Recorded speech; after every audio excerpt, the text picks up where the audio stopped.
about 6.3% in the last month. If you look at our currency, you can see good changes happening, and especially when our local currency is strengthening.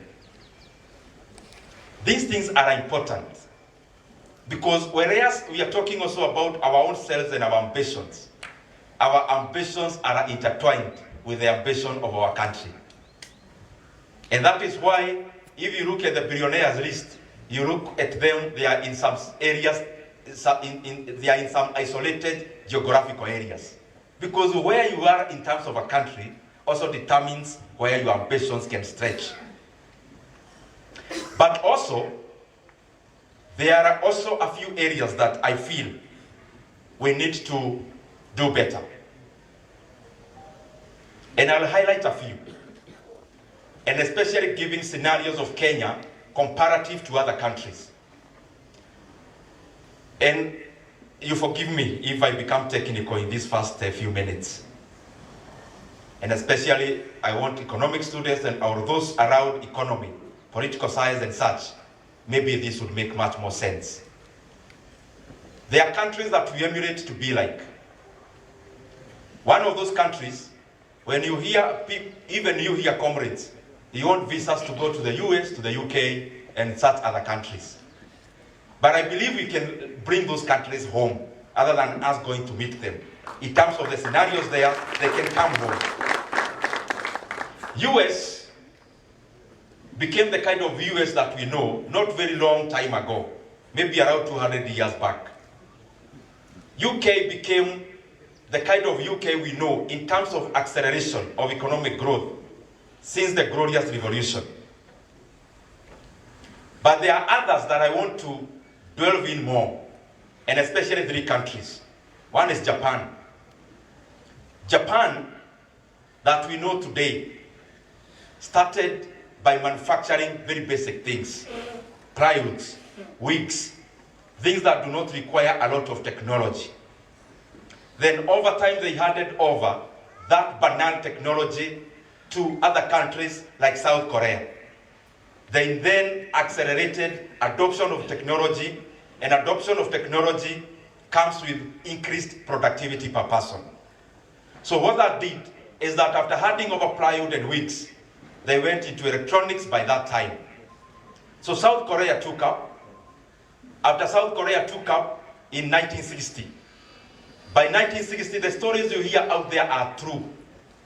If you could go to China in 1960, or you go to South Korea, wangekupigia saluti kama umetoka Kenya. Because a Kenyan was better off than a South Korean, than a Chinese in regards to GDP per capita or income per capita. So South Korea took up the technology, and then they did something. And I'm talking to scholars who will be policymakers not too long from today. After they took up South Korea, plywood and wigs and banal technology, which are labor intensive. Economists do this because one of the issues you grapple with is unemployment. And before you talk about productivity per person, you first of all want to engage everyone. Because population that is not engaged becomes a problem. And because you are running away from the problem, you first of all, at the basic stage, adopt labor-intensive technologies, labor-intensive manufacturing to mop up more than to produce. Then, after South Korea took up, of course, through the adoption of gradual technology, they also shed off the labor-intensive ones, but also they came up with a very brilliant program. General Park was then the president of South Korea, and he developed what was called export-led economy, where the economy of South Korea was to be led through exports. For you to grow an economy through exports, you have to grow things that adopt increasing returns, which you can produce in mass and also sell to a bigger market. South Korea then, after shedding off, adopting an export-led economy, also came up with something which was equally timely, which was creation of public models in terms of private models, in terms of private companies, which were to be facilitated directly by government. And I want you to understand that properly.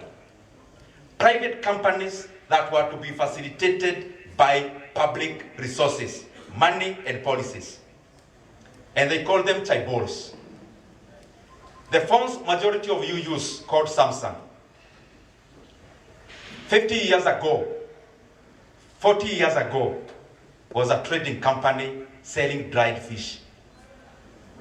Through adoption of technology gradually growing, Samsung is now a tech company. It's now not actually more an electronic company, it is more like a tech company. Hyundai, which was one of the chaebols, assisted deliberately by government, started off as a bicycle repair company, Hyundai. Now they manufacture all the heavy machinery, including cars and the rest. That was the model of South Korea.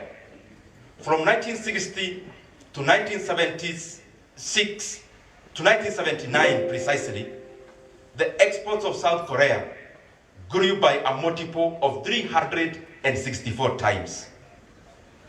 The current GDP per capita of South Korea are many multiples that of Kenya and many other African countries. There is a country called China, which we love to love and sometimes love to hate. And especially when people are talking about debt, but more of it because of not of a lack of adequate information. China, can you listen to this, comrades? Future government officials, you seated here. Future policy makers seated here. China has grew in our generation, mine and yours. China in 1976, people were dying out of hunger. Prior to 1976, you see t-shirts written Mao Zedong. Mao Zedong was the leader of China prior to 1976. He came up with something called the Cultural Revolution and the Proletarian Revolution, where basically was more of intense socialism or a command system, where the government owned all the factors of production. And therefore, as a farmer, you would farm, but the produce belonged to the larger people. And therefore, what that does, no one is motivated to work hard because you're not working for yourself. As human beings, we are not made to work for others. We are made to work for ourselves. So, proletarian revolution led to many Chinese millions dying out of hunger. Then, look at this. Mao Zedong departed in 1976. From 1976 to 1978, there was a cabal of 4 leaders who were jostling, including Mao Zedong's wife, on who to bequeath a Mao Zedong. Then Deng Xiaoping took up the reins of power in China in 1978. What happened? Through deliberate policies. And the reason I'm giving this kind of analogy is for us to see what brains and decision making can actually do to the fortunes of countries. 1978, around 1980, Deng Xiaoping went to visit other countries. Precisely, there is a time he actually also went to Singapore. He was surprised that people owned fridges, a fridge. Because China was so poor. Out of 100 people, only 4 had fridges at that time. So he opened up the economy through deliberate decision making. Out of 1978, China's growth has been growing unprecedented out of decision making. It's not about oil, it's not about minerals, not about platinum or gold that they discovered. They discovered the main gold, which is the brain of a man. From 1978, China grew to the country we know today, which their GDP per capita is now 6 times that of Kenya. In 1980s, precisely 1990, manufacturing in China accounted for the global only 2%. Currently, 18% of the entire manufacturing of the world is done in China. In 2013, only 3 years to 2015, the amount of concrete that was used in China, building houses and roads, was the entire concrete that was poured in the US for an entire century. But also in those policies, you have phones called iPhones. Na nyinyi watu wa iPhone, saa ingine muko na hasira na sisi. Lakini hiyo iPhone ni ya China. By 2020 or thereabout, now they are doing other things in terms of divesting from China. But by 2020, before the decoupling being done by the other economies, 100% of iPhones were being assembled in China. So only the brand is US. So nyinyi watu wa iPhone, msituletee tafadhali. If you look at the kind of things that helped China to grow, it was not about mineral resources. It was the minerals of the mind, decision making, and especially in tandem with the times. I also now want to give the last example, which they may not be far away from us in terms of GDP per capita and income per capita, but they are very great lessons I draw from Nigeria. Nigeria, Kenya may be ahead of Nigeria in many fronts, but there is one thing that we must borrow from Nigeria, not as Kenya, but as African countries. Lagos has the highest concentration of black people in the world. You know, the economy of Kenya, the economy of many of the African capitals, you realize, and we are now past that in terms of the politics, but I'm just giving it because it's a reality. You realize it's not out of indigenous Africans. You realize they are our brothers and sisters who are Kenyans, but may not necessarily be indigenous. How did it go? You hear of Dangote, you hear of such billionaires out of Nigeria. Dangote started by being a trader, importing garments, importing sugar, importing cement. Then after importing and trading, amassed some capital. After amassing this capital, he now started building the same things he was importing. He started to manufacture inside Nigeria. Food, for example, rice. You know, many people know Dangote because of cement. He is also one of the biggest farmers in Africa in terms of the farming and agricultural value chains. In Nigeria, there is another business person. You may go and research and go about them later. There is a company called BUA. BUA. For business students, please, because there is no time to amplify so many things, you can note and you can get more information later. BUA is owned by somebody called Abswamad Labiu, a Nigerian also. Why am I mentioning these people? There is one misconception we usually have, Kenya and Africa. When we see rich people, we actually turn them into enemies of society. This should be honored going forward. Because out of the capital Dangote created out of trading, out of the capital created by Rabiu out of trading, themselves, they started manufacturing the same commodities in Nigeria. That does a lot of things. Import substitution, this elevates the local currency, it gives more command in terms of the value chains and reliability within the internal domestic value chains. After that, they manufacture cement, they do food, they also mill flour, they also are in salt and others. Out of the capital created and the profit created, out of selling cement, the same two gentlemen, one is starting the biggest refinery in Africa, the other one is the second biggest, still in Nigeria. Now, this is the point I want to make. Business people, Kenyans, economists, when a business person makes profit, who is the actual owner of that profit? Let me paraphrase. When a business person in Kisumu City, in Homa Bay Town, in Nairobi, in Mombasa, when that business person makes profit, whose profit is it? I don't want an answer, think about it. When Dangote makes profit out of trading,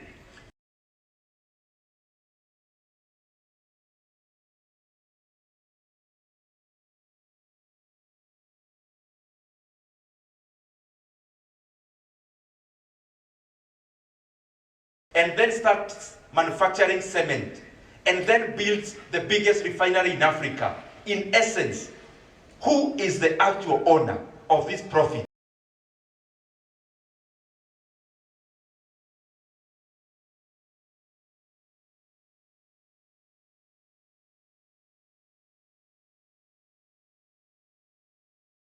Made by Dangote.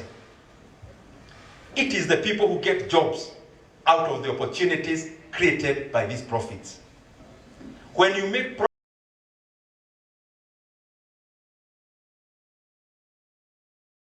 profit as a business person, you can only eat too much.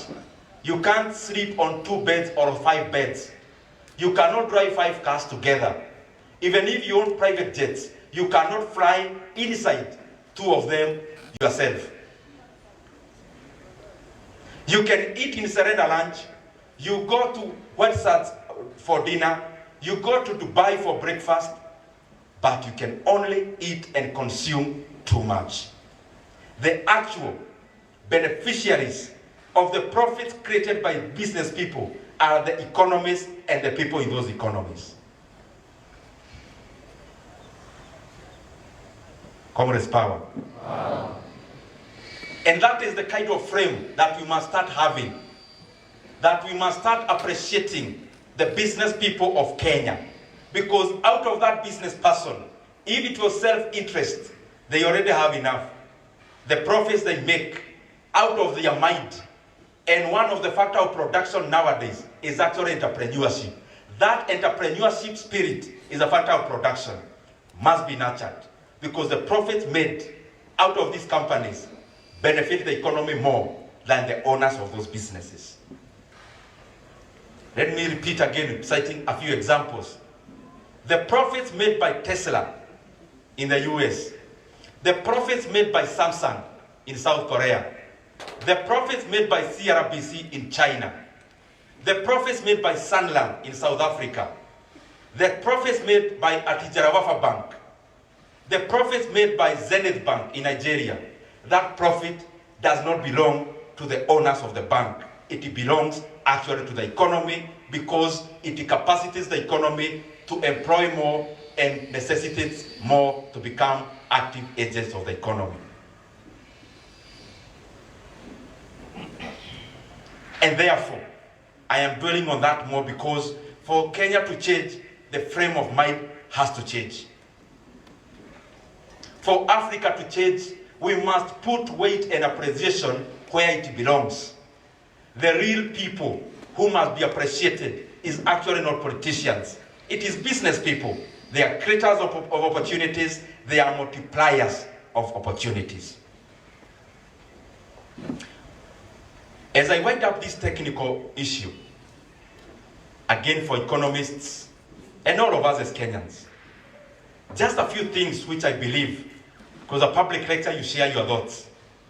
Some of the things that we must do on top of what I've just enumerated.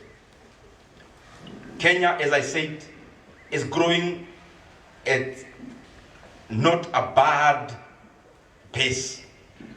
5.5% is not so bad. It's actually 28th fastest growing economy in the world. But are there challenges? Many. Why? For a low-level economy like Kenya, for us to grow at a level where every Kenyan is feeling the growth, we have to raise to the double digit. We have to accelerate our growth. We have to grow more. We have to grow faster. What should happen? Just a few things. Political scientists, historians who are here, if you study countries, you realize 3 things are critical for a growth of any country. For a growth of a modern economy, number 1, we must have a strong state. A strong state based on merit, based on meritocracy. A strong state is important. then accountability must be there. And that is why we go to elections most of the time. Accountability is usually through democracy. And then there is rule of law. That is why these institutions are very important.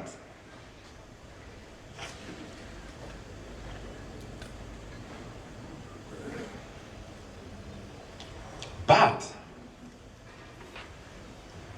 there are also green facts. One of the facts, if you study all the countries that I've talked about, very few countries develop when they are fragmented. Historians, I'm giving you some homework. You form part of the Cat 1, maybe.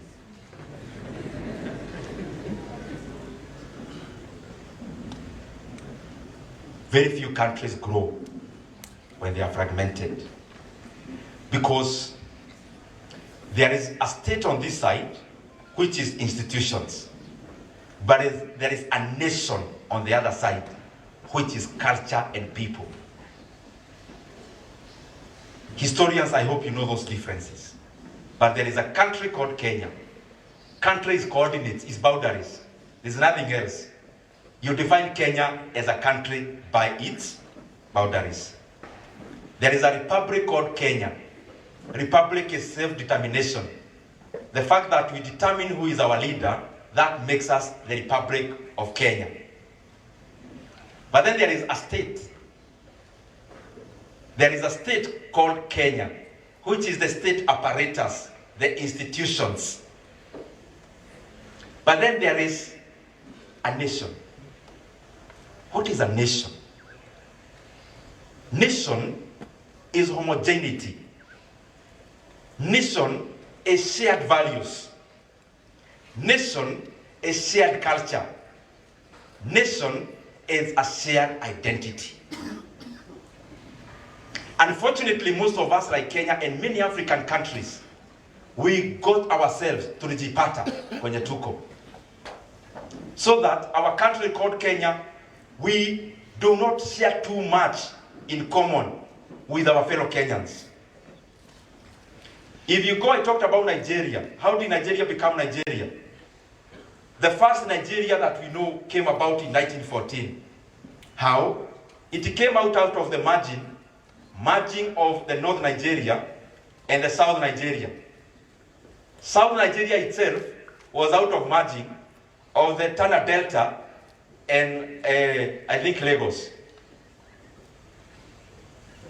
Why am I talking about these things?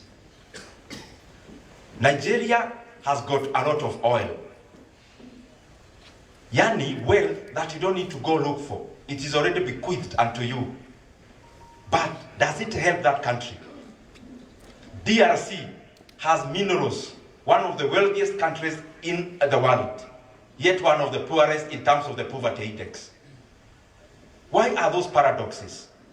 It may not be entirely, but it is important that for a country to take off, we need to look inward and actually come up with an identity that makes us homogeneous as a country.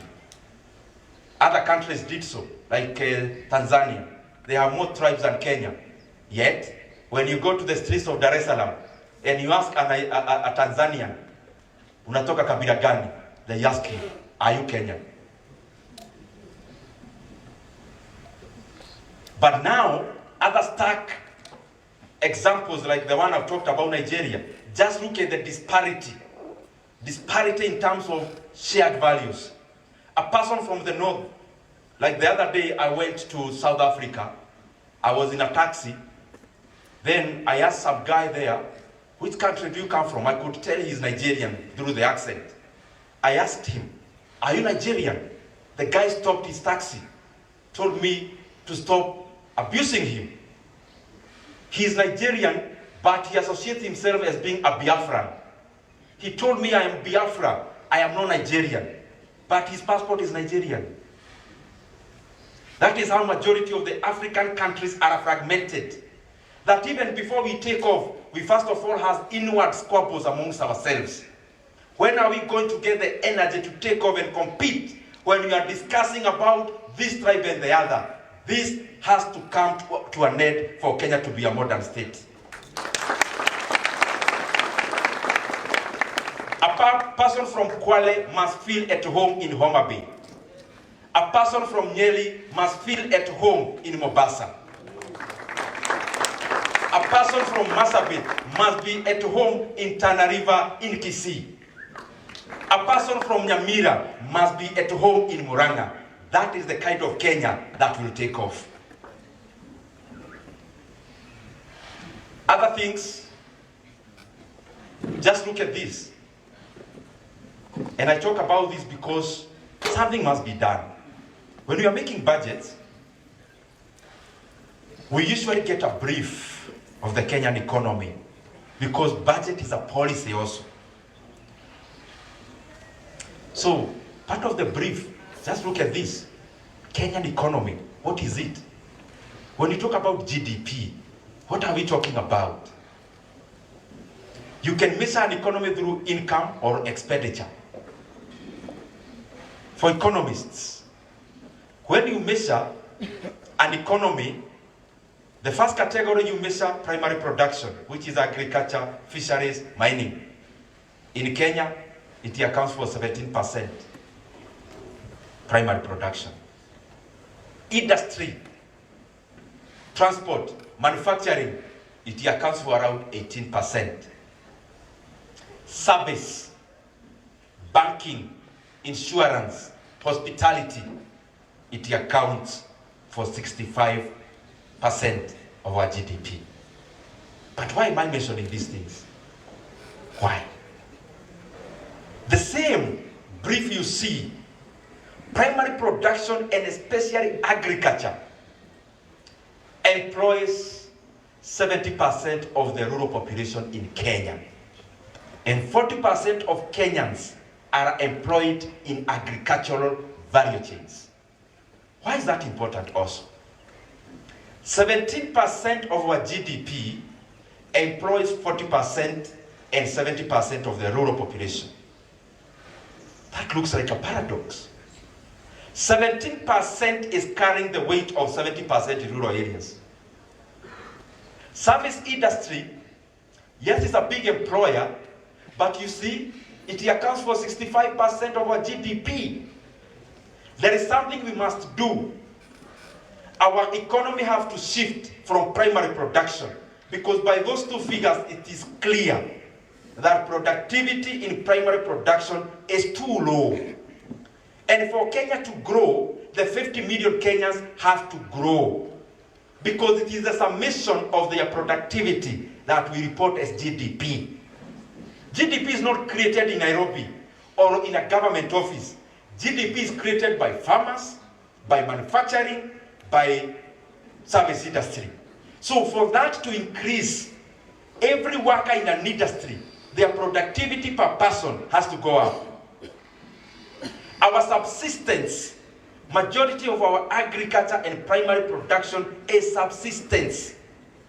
We have to shift our economy from subsistence to a capitalistic economy, and especially in rural areas, for Kenya to actually grow double digit. Some will ask, why are you talking about these things when you are in government? I'm also talking to people who will be in government very soon.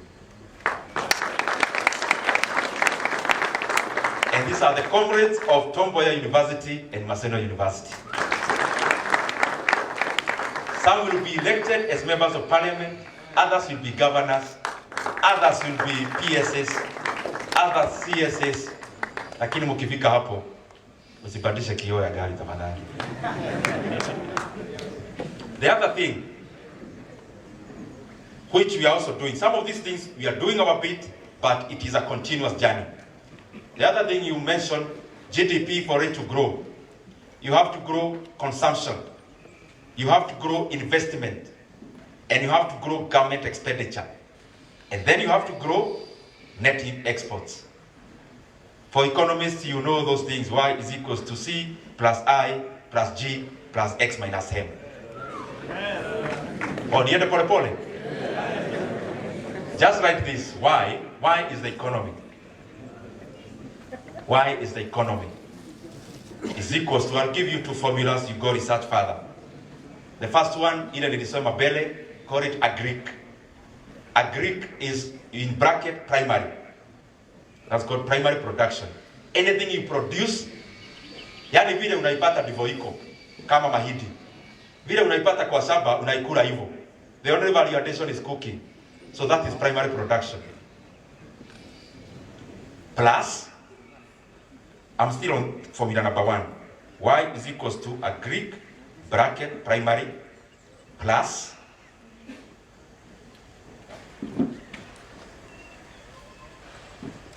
secondary. Secondary, you can put down there.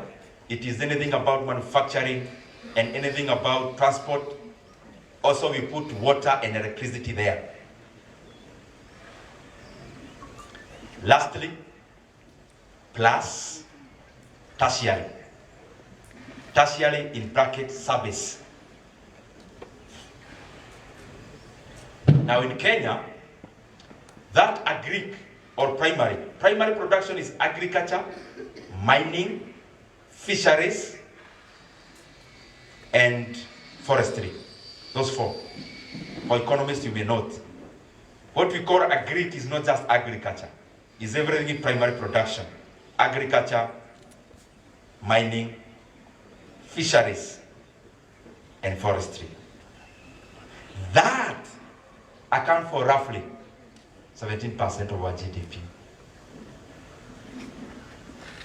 The second one, secondary, accounts for 18% of our GDP. And the last one accounts for 65% of our GDP. The second formula, the second one is Y, just write Y is equals to C. C is consumption, plus I, which is investment. Both are private consumption and private investment. Plus G. G is government expenditure. Plus X, work a bracket, plus X, then bracket before X, minus M, then bracket. That is export minus imports. That is what we call net exports. Always remind yourself about those future policy makers, because everything you do rotates around there in terms of the national decision making. So Kenya, for this Y to increase, you can already tell. You either increase Y, I, G, or X minus M. Import substitution, you grow things that will accelerate production. I don't know what now to go further in these economic jargons. I want to go, as I finish, to things that we can relate with more closer home.